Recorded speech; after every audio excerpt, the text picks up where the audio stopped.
Assalamualaikum warahmatullahi wabarakatuh. Alhamdulillah, hari ini adalah hari kedua saya akan membahas setiap tema bakat setiap hari secara bergantian dari 30 tema bakat dan mapping. Mudah-mudahan ini bisa bermanfaat bagi kita semua untuk memahami bahasa bakat. Kemarin kita sudah membahas tentang bakat futuristik. Untuk hari ini kita akan bahas tentang strategik. Ya, apa sih bakat strategik itu? Jadi karakternya seperti ini.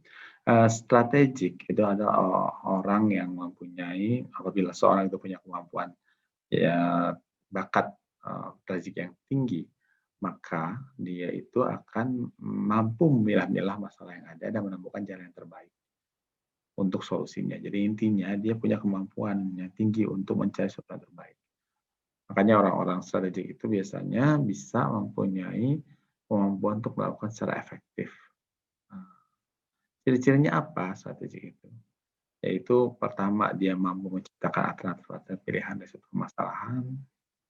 Jadi dia dari satu masalah dia bisa melihat alternatif apa saja yang ada yang bisa dilakukan. Yang kedua, dia mampu melihat pola. Di mana dari satu masalah dia bisa melihat pola-pola seperti apa. Mungkin kalau orang yang tidak strategik mungkin cenderung melihat, wah ini kacau nih. Sementara kalau dia bisa melihat, oh ini ada pola-polanya.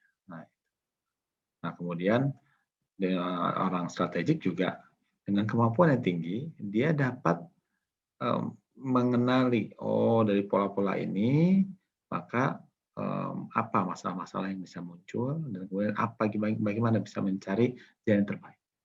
Nah, dengan memahami pola itu, seorang orang strategik itu dia mampu untuk mencapai satu tujuan, dia memahami bahwa kadang-kadang dia harus melakukan sesuatu yang berbeda untuk mencapai tujuan. Nah, ini yang membedakan orang-orang yang mempunyai kemampuan strategik dengan yang tidak. Yang punya kemampuan strategik, dia bisa melihat dan bisa melakukan sesuatu hal yang mungkin tidak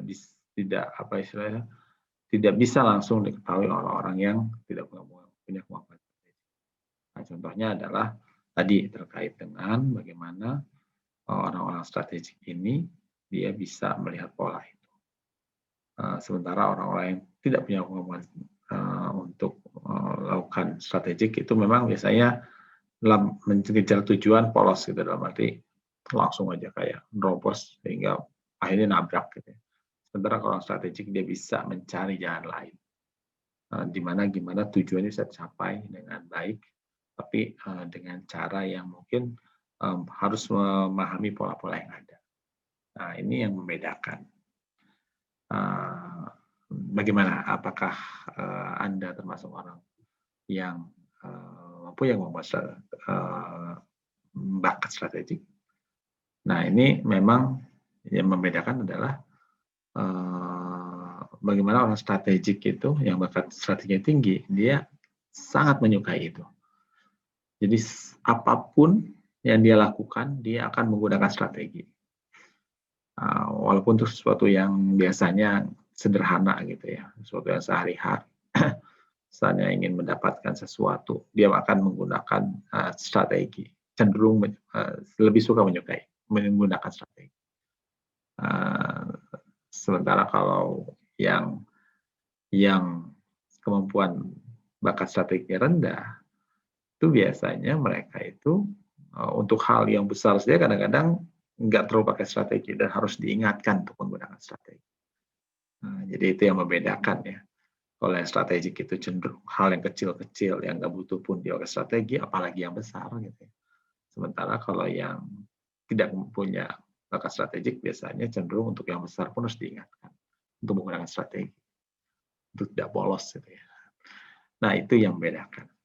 Nah, apabila Anda seorang yang mempunyai kemampuan bakat strategi yang tinggi, nah Anda bisa memilih peran-peran di mana Anda dapat membuat peta perjalanan untuk satu rencana yang besar. Nah, di situ Anda bisa mengoptimalkan kemampuan Anda untuk melihat pola-pola pada saat berjalan, pada saat rencana itu berjalan, sehingga bisa mencari sesuatu yang efektif.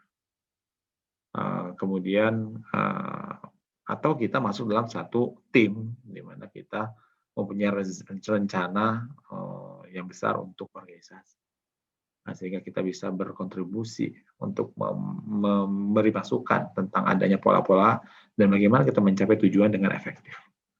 Nah, ini strateginya. Dan apabila Anda tidak punya kemampuan atau talents-nya itu nggak kuat di strategi, kita bisa bekerja sama dengan orang yang strateginya tinggi dengan mengajak mereka bekerja sama dengan mereka, ajaklah dalam perencanaan strategi organisasi orang tersebut. Kemudian berkonsultasi dengan orang itu untuk menentukan apa yang bisa dilakukan untuk hal yang terbaik. Memang kita harus memberi waktu pada yang bersangkutan untuk berpikir karena orang strategik ini ada bagian dari kategori thinking ya. Di situ dia akan melihat beberapa skenario yang ada dan beri masukan pada kita apa yang terbaik yang bisa kita lakukan. Nah ini sangat penting ya. Ada beberapa fungsi-fungsi yang sangat membutuhkan itu ya, kemampuan strategik, ada managing, ada advising gitu ya. Ada beberapa hal yang sangat membutuhkan itu dan kita bisa tahu peran-peran yang sangat tepat bagi si strategik itu adalah ya perencana strategi ya. Itu mulai dari yang sifatnya itu adalah mungkin kayak pelatih gitu ya, pelatih bola gitu yang jelas harus main strategi atau pelatih yang lain. Tapi tentu saja kalau untuk suatu yang besar ya, sebagai manajer perusahaan atau manajer organisasi atau manajer satu tim gitu ya, itu sangat membutuhkan strategi untuk bisa optimal memanage timnya. Dan juga leader ya, seorang leader itu dituntut mempunyai strategi yang tinggi, memang bagus, karena dia akan memimpin di timnya atau melit anak buahnya untuk mencapai sesuatu yang terbaik dengan efektif. Nah, juga untuk penasehat ya, ini penasehat akan sangat membutuhkan kemampuan strategik. Ini mungkin akan cocok di peran bagi orang-orang yang strategik. Nah, mungkin itu ya yang bisa kita bahas tentang strategik, di mana ini bukan bakat yang banyak dibutuhkan ya. Dan tentu saja apabila Anda orang strategik, silakan diasah dengan kemampuan-kemampuan aktivitas-aktivitas yang membuat Anda mengeluarkan kemampuan terbaiknya, sehingga Anda bisa semakin baik, semakin excellent, dan semakin bermanfaat. Bagi Anda yang tidak kuat di strategik, mungkin Anda bisa mengajak orang-orang strategik untuk bekerja sama dan bersinergi. Insya Allah itu akan sangat optimal bila Anda bisa bersinergi dan juga memanfaatkan kemampuannya untuk tujuan organisasi ataupun tujuan sinergi yang lainnya untuk segala kegiatan yang ada. Demikian dari saya. Terima kasih banyak. Assalamualaikum warahmatullahi wabarakatuh.